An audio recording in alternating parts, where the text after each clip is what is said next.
ಹೊಯ್ಕೊಂಡು ಮಣ್ಣು ಕೊಂಡು high school college ಎಲ್ಲರೂ ಕೂಡಿ ನಾವು ಇಲ್ಲಿ ಮುಸ್ಕರವನ್ನು ಮಾಡಬೇಕಾಗ್ತದೆ.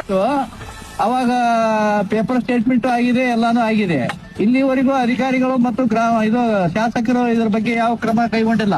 ಯಾವ ಕ್ರಮನೂ ಕೈಗೊಂಡಿಲ್ಲ. ಅವ್ರು ಈಗಾಗಲೇ 2 ಸಲ ವಿಡಿಯೋ ಮಾಡಿಬಿಟ್ಟಿವಿ. 2 ಸಲನು ವಿಡಿಯೋದ ಹೊಯ್ಕೊಂಡಿವಿ ರೋಡಿನ ಬಗ್ಗೆ.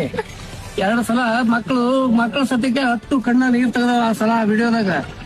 ಕಾಲೇಜ್ ಮಕ್ಕಳು, ಹೈಸ್ಕೂಲ್ ಮಕ್ಕಳು, ಇಲ್ಲಿ 10 ಹಳ್ಳಿ ಮಕ್ಕಳು ಹೈಸ್ಕೂಲ್ ಕಾಲೇಜ್ ಹೋಗ್ತಾವ ಬಸ್ಸಿಗೆ. ಈಗ ಒಂದೇ ಸಲವಾಗಿ ಈ ವಿಡಿಯೋ ಬಿಡ್ತೀವಿ. ಈಗ 2ನೇ ಸಲದಾಗ ಬಸ್ ಸಿಲ್ಪ್ ಆಗಿ ಬೀಳುವಂತ ಪರಿಸ್ಥಿತಿ ಇತ್ತು, ಸಾಯ್ತಿದ್ರು ಜನ. ಈಗ ಏನಾರ ಶಾಸಕರಾಗಲಿ ಅಧಿಕಾರಿ ಆಗಲಿ ಸಂತಾನ ಮಾಡಕ್ ಮಣ್ಣು ಕೊಳ್ಳಕ್ ಬರೋ ಚಾನ್ಸ್ ಅದವ್ರದ್ದು.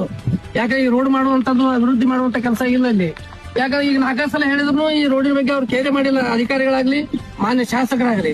ಯಾಕಂದ್ರೆ ನಾಳೆ ಅಂತ 10-20 ಬಸ್ ಸತ್ತು ಅಂದ್ರೆ ಅವಾಗ ಅದು ಕೊಡಿಸ್ತೀನಿ ಇದು ಕೊಡಿಸ್ತೀನಿ ಅಂತ ಹೇಳಿ ಮಣ್ಣಿ ಕೊಡ್ಲಕ್ ಬಂದು ಅವು ಅನುದಾನ ಕೊಡಿಸ್ತೀನಿ ಅದು ಕೊಡಿಸ್ತೀನಿ ಅಂತ ಹೇಳ್ತಾರೆ. ಅವ್ರ ಮಕ್ಕಳು ಅವ್ರ ಮನೆಗೆ ಯಾರ ಸತ್ರ ಗೊತ್ತಾಗ್ತದೆ, ಮಂದಿ ಮಕ್ಕಳು ಸತ್ತ ಹೆಂಗ್ ಗೊತ್ತಾಗ್ತದೆ ಅವ್ರಿಗೆ. ಅದಕ್ಕೆ ಶೀಘ್ರದಲ್ಲಿ ಕೆಲಸ ಮಾಡ್ಬೇಕು. ಕೆಲಸ ಮಾಡ್ಲಿಲ್ಲ ಅಂದ್ರೆ ನಾವು ನಿರ್ದಿಷ್ಟವಾಗಿ ನಾವು 2 ದಿವಸ ಟೈಮ್ ಕೊಡ್ತೀವಿ ಇದಕ್ಕೆ. 2 ಕಾಲೇಜ್ ಮಕ್ಕಳು ಮತ್ತು ಊರು ಎಲ್ಲಾ ಪ್ರಮುಖರು, ರೈತ ಮಹಿಳೆಯರು ಎಲ್ಲರೂ ಕೂಡಿ ನಾವು ಇಲ್ಲಿ ಮುಸ್ಕರವನ್ನು ಮಾಡ್ಬೇಕಾಗ್ತದೆ. 2 ದಿನದಾಗ ಶಾಸಕರಾಗಲಿ ಯಾರೇ ಆಗ್ಲಿ ಕೆಲಸ ಮಾಡ್ಬೇಕು. ಶಾಸಕರು ಈಗಾಗಲೇ ನಾವು ಮೊನ್ನೆ ಬನ್ನೇಟಿ ಮುದ್ಲಿ ಪೂಜೆ ಬಂದಾಗನು ಹೇಳಿವಿ, ಸೊಸೈಟಿ ನಿಂತು ಸಾಹೇಬ್ರ ಅದು ರೋಡ್ ಮಾಡಿಸ್ರಿ ಮೊದಲ ಅಂತ ಹೇಳಿ.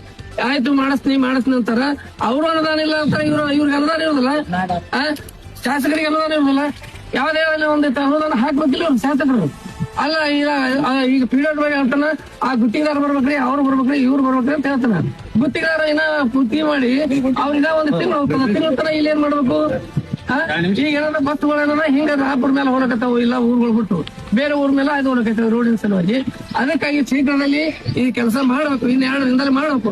2 ದಿನದಲ್ಲಿ ಮಾಡದಿದ್ದರೆ ಉಪವಾಸ ಸತ್ಯಾಗ್ರಹವನ್ನು ನಾವು ಮಾಡ್ತೀವಿ ಅಂತೇಳಿ ನಾವು ಈ ಸಮಯದಲ್ಲಿ ಹೇಳ್ತಾರೆ.